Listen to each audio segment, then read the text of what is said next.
দিন হুজুর পাক সাল্লাল্লাহু আলাইহি ওয়াসাল্লাম ইতিকাফ করলেন এবং সাহাবায়ে কেরামদেরকে ডেকে বললেন, হে আমার সাহাবীরা, তাআল বিনা, শবে কদর এই শেষের 10 দিনের মধ্যে রয়েছে, অতএব তোমরা 10 দিনের মধ্যে তালাশ করো। সুবহানাল্লাহ। হাদিস,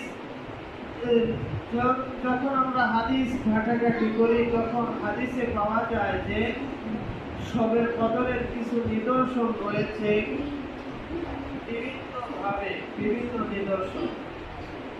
কোন কোন মুফাসসিরিন ইকরাম লিখেছে বেজর রাত্রিগুলির মধ্যে রয়েছে, কোন কোন মুফাসসিরিন ইকরাম লিখেছে শবে কদর রয়েছে 21 রাত্রে, কেউ কেউ লিখেছে মত দিয়েছে 23-এ, কেউ কেউ 25-এ, কেউ কেউ 27-এ, কেউ কেউ 29-এ। সবচাইতে মজবুত আর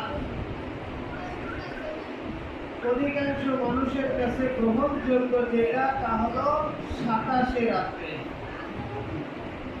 এর উপরেও অসংখ্য দলিল রয়েছে, অসংখ্য হাদিস রয়েছে, কিন্তু কোনটার থেকে কোনটা দুর্বল নয়। হুজুর পাক সাল্লাল্লাহু আলাইহি ওয়াসাল্লাম কোন একটা রাত্র আল্লাহ তাআলার ইবাদত করতেছিল, ইবাদত করে সকালবেলা তার পবিত্র পেশানে কপালে কাদামাটির চিহ্ন দেখলেন, ধুলাকণা দেখা গেল।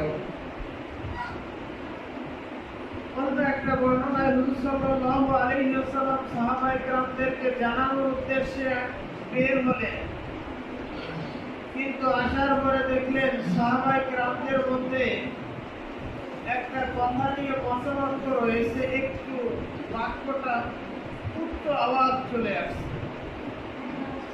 এই একটু লম্বা এবং বড় আওয়াজের কারণে আল্লাহ তাআলা এই বরকত থেকে আমাদেরকে কোন রাত্রটা, এটা হুজুর সাল্লাল্লাহু আলাইহি ওয়াসাল্লামের জেহেন থেকে নিয়ে গেলেন, অর্থাৎ আমাদের যে একেবারে স্পষ্টভাবে দিবেন যে এই রাত্রে শবে কদর হবে, এটা বলিয়ে দিলেন।